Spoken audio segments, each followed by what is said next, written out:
So feeding back the aggregate data. One of the things that we realized is that it would be helpful if hospitals had a tool that they could use to enter the data from the paper tool. Using a paper tool is okay in one respect because you've got it, you can erase, you've got a record, you can easily take it with you.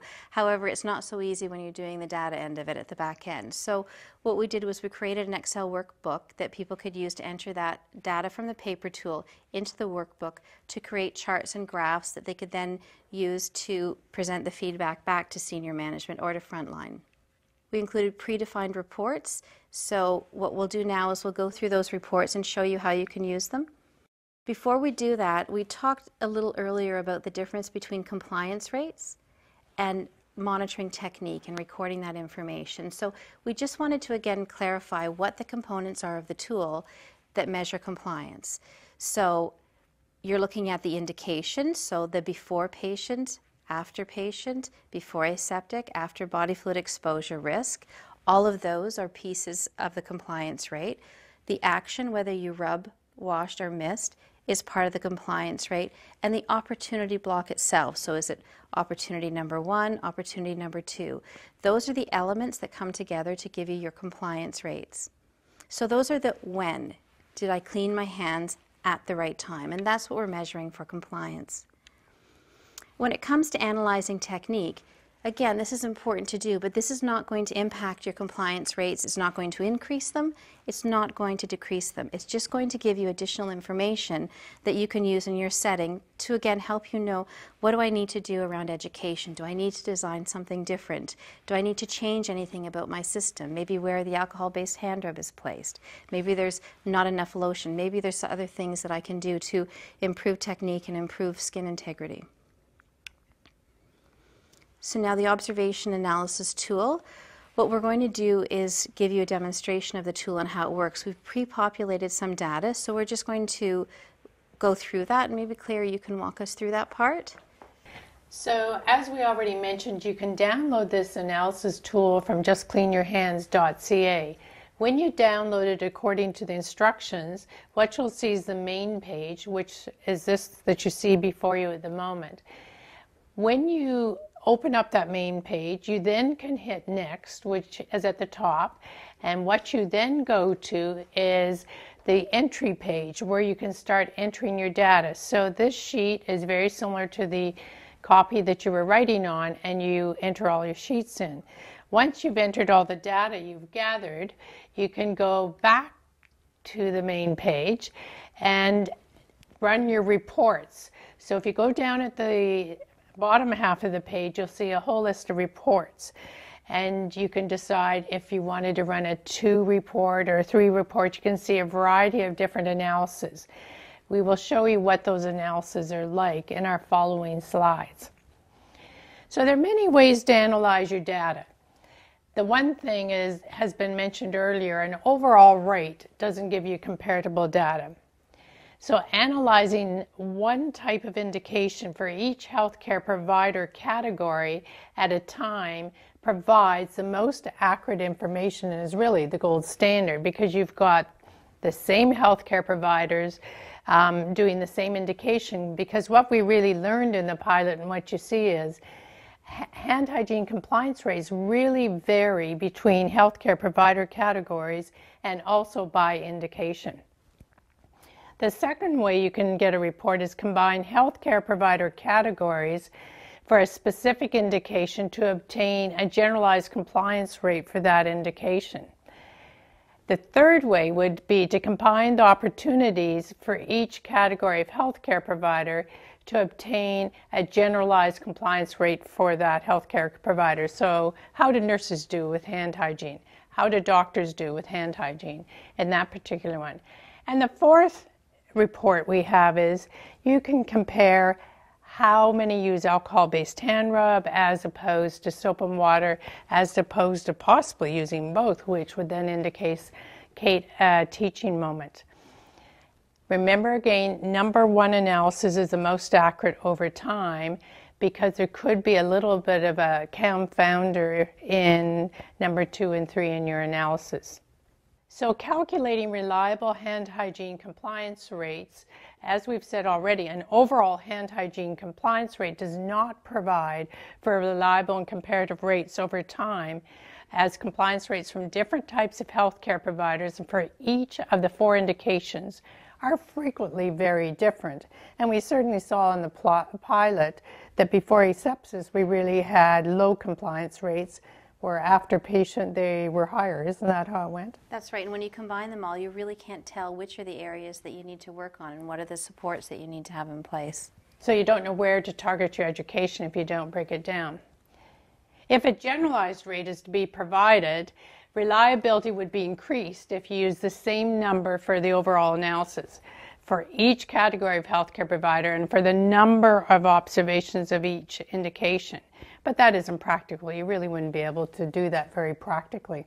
Okay, so the reports, we've put in here what the reports would be. These would be the same kind of reports you would get in the analysis tool that the Ministry of Health has designed. We've given you the formula here of how to work them out, because you may decide you want to develop your own Excel files.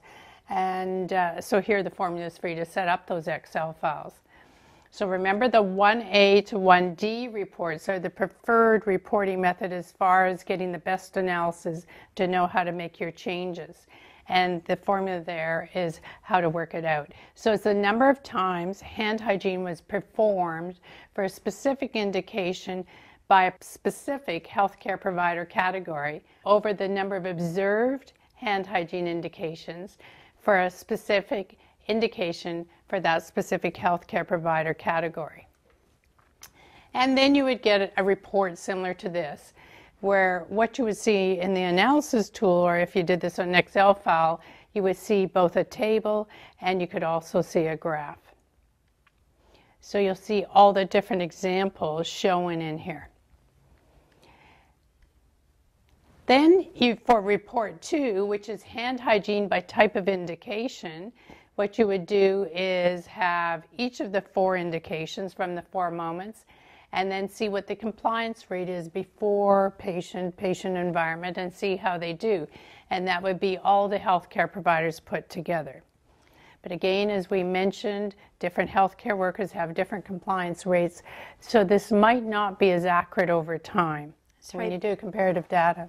Sorry, and that's right. But what we do know is that you're not likely to be able to get your senior management team to look through report 1A, 1B, 1C, 1D, and see it at that level of detail. So you need that level of detail to know how to target your education, how to target what you're doing. So, and that is definitely the most accurate.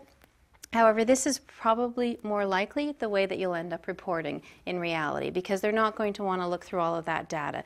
So this is going to still make sure that you have it by indication, so you know what is the area that we're doing well in, what can we do some improvement in, but it's grouping together all of your healthcare worker providers. So if you still need to have a little more detail around whether it's related to a particular healthcare provider type or whether you can provide more supports, that's what you can use the report 1s for. We would expect that report 2 would be what you would use to feed back your information. Okay. And then you've got your report 3, which is compliance by healthcare provider type with the combined indications. So if someone was to say, so how are nurses doing in this facility? How are doctors doing in this facility? How are cleaning staff doing? How are PSWs doing? Whatever the category may be, then you would be able to use this report 3 and it would show you what their compliance rates were. But you would be having all your indications combined here.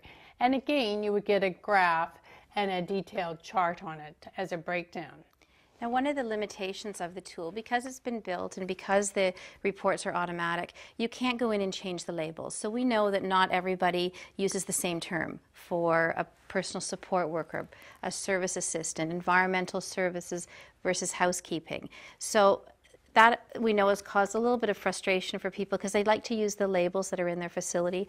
Unfortunately, you can't change them with the way this analysis tool has been designed. So what we suggest you do is just put a little asterisk on the bottom and say, in our facility, environmental services equals housekeeping, or in our facility, personal support worker means service assistant, because unfortunately you can't change the labels. And then the fourth report shows you how hands are cleaned. So is it alcohol-based hand rub they're using? Is it hand washing they're using? Or are they using both? And certainly if you saw they were using both at the same time, because we know that irritates hands, then you would have a teaching moment of knowing that they shouldn't be doing alcohol-based hand rub and hand washing in the same action. Or if you see everyone still doing hand washing, then you suspect there's a myth that alcohol hand rub isn't as good. So you would want to do more teaching about the myths of alcohol-based hand rub and try to improve that compliance. Because you know, as long as we're mainly using hand washing, our compliance rates aren't going to go up, because usually sinks aren't in the right place in most facilities. Another thing we need to say about this tool, it is an Excel workbook. So it means it doesn't sort for the whole facility. It is a particular workbook for a unit or whatever you define as your parameters that you're looking at. But I can't compare one unit to another by sorting on this same file that you set up. That's right. Anything you want to add on that? No, I think that's it. So you, in a large facility, you may have 20 workbooks, because you're going to have a workbook for each of the units that you want to feed the compliance back. Because like we said earlier, you want to feed that compliance data back as close to the unit level as you can. So that's why you would use more than one workbook. So you'd get your data, and then if you wanted to check 6 months later to see how you're doing, you would do another set of workbooks to do that analysis again. And finally, what we would like to say is you have resources going to the web where there's question and answers to help you, justcleanyourhands.ca. There's a lot of Q&A questions related to auditing that are there as an added resource. Okay, so we now have a common approach to how to perform hand hygiene, when to perform hand hygiene using the 4 moments. We have an audit tool that we can use to collect data so that we can understand what is the perception versus the reality and measure our improvement in hand hygiene compliance. And most importantly, we can all know that the best thing that we can do is to just clean our hands.